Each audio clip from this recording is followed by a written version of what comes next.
Now, this one, this is the thing I really hate. Here's Olivia Wilde, who's the actress most famous from being in House.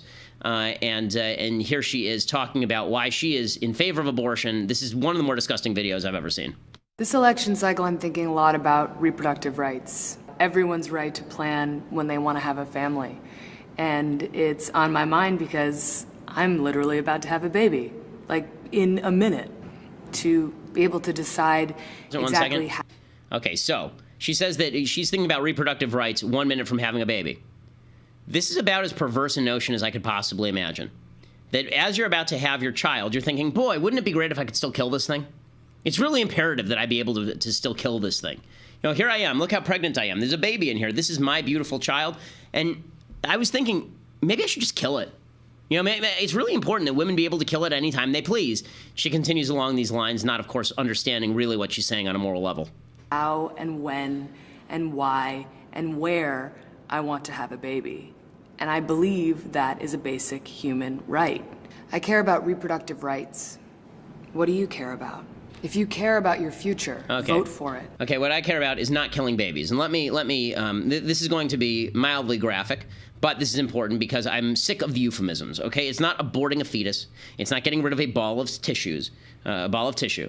Okay, what I'm about to show you right now is a picture of a baby. Okay, this is a baby it was a picture of a baby that was aborted by Kermit Gosnell. Okay, this is the Gosnell was somebody who was not covered by the media in any way, shape, or form. He was the most prolific serial killer probably in American history, and this was a baby girl aborted by Kermit Gosnell, and the only question was whether it was legal for him to kill this baby or not, and the only question there was how old was the baby, and was the abortion done inside the womb or outside the womb. Okay, so this baby, I believe, was after the 24-week cutoff, but not by much. So this baby is, let's see how old this baby is. This is a case where an abortion went awry. She went to a hospital, and the baby ended up dying at the hospital.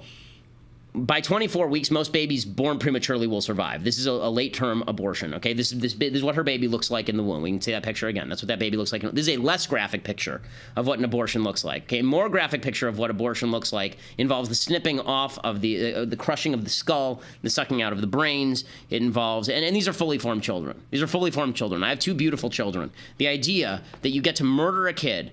Okay, no one has a right to choose that picture. Go back to the other one. No one has a right to choose this. No one. No one has a right to choose this. You don't have a right to choose this, okay? That's a baby. You don't get to kill it just because it's convenient to you. You don't have a right to say, it's my decision where and when and how to have the baby. That's an individual human being, and if that baby were outside the womb and you stuck a knife through its chest, you'd be charged with first-degree murder. You kill it in the womb, and we call it a human right. That's not a human right because that's a human, and that human doesn't have any rights because you just decided its rights are less important than your right to your own convenience. Despicable. Despicable. And so we're now going to play a game with the left. Let's play a little game with the left. The game goes like this, okay? Show the other image. The game goes like this. At which point should you be able to kill this baby? Okay, we're going to play a game called When Should You Be Able to Kill This Baby? Because I've been told by people like Hillary Clinton that you're able to kill this baby all the way up to the very end, right? 32 to 30 weeks. Right? And that's when the baby is fully formed. It can be born alive. It is a fully formed human being. I've watched 2 of them come out of my wife. These are human beings. These are not balls of tissue. These are not clusters of cells. And I'm sick of being told that it's just an abortion. I don't like the euphemisms. It's not a termination of a pregnancy. It's a termination of a human life. Okay, it's a murder of a human being when you're talking about these babies and this idea that you get to choose that. Look, you got to choose a lot of things in life. You don't get to choose another human being's death. That's not something you get to choose. So when is it okay to kill this? When is it okay to kill this? Is it okay to kill this thing at week 14 when the heart is pumping several quarts of blood through the body every day? How about week 15 when the baby has an adult's taste buds? How about month 4 when the bone marrow is beginning to form? How about that? Or how about weeks 9 and 10 when the baby's teeth are already beginning to form? Its fingernails are already beginning to develop. We're talking about 2 months old, right? The baby can turn the head and frown. The baby can hiccup. Is that okay to kill? How about week 4? By the end of the week 4, the kid is already 10,000 times larger than the fertilized eggs was. There's already the beginnings of eyes and legs and hands. There are already brain waves detectable. Mouth and lips are present. Fingernails are forming. How about week 3? By the end of the 3rd week, the kid's backbone and spinal column and nervous system are forming. The liver and kidneys and intestines are beginning to take shape. How about day 22? The heart's already beating with the child's blood, which may be of a different blood type than the mother. So where in here exactly do you think it's okay to murder that kid because you have a personal convenience issue? Where do you think that you're right? And I love the glowing way she presents this. Here I am. I can't be a bad woman because I'm pregnant. I can't hate babies. I mean, here I am. I'm pregnant. Well, if you don't hate babies, or if you're not interested in killing them, then why are you in favor of people being allowed to kill them? Because it's not a matter of a woman's right to choose. A slave owner didn't get to choose to hold slaves. Nazis didn't get to decide which Jews got to live. And don't give me the it's legal, therefore it's okay. Lots of things were legal. Lots of things in human history have been legal that were totally evil.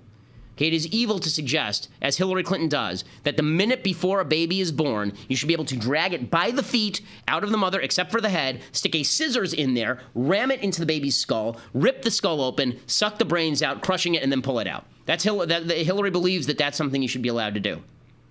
When I talk about stuff I hate, this is a grave sin. It's a blot on the American Republic. It's a blot on the morality of the American people that we treat the killing of literally the most innocent among us. Literally the most innocent among us.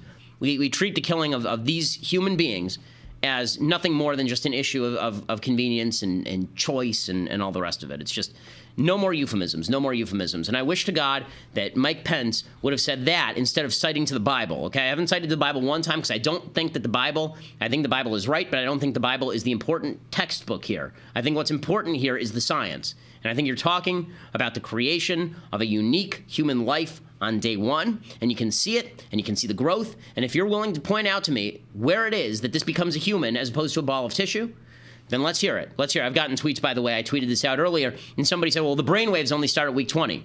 So how about that? You know, do you think that people who are brain dead are alive? Well, people who are brain dead don't turn into not brain dead 3 weeks later. Would you kill somebody in a coma because they're brain dead, but you know they're not going to be brain dead in 4 weeks, in 10 weeks? Would you do that? Would you pull the plug on them, knowing for a full-on fact that if you just wait a few weeks, that person's going to be fully functional again? Would you do that?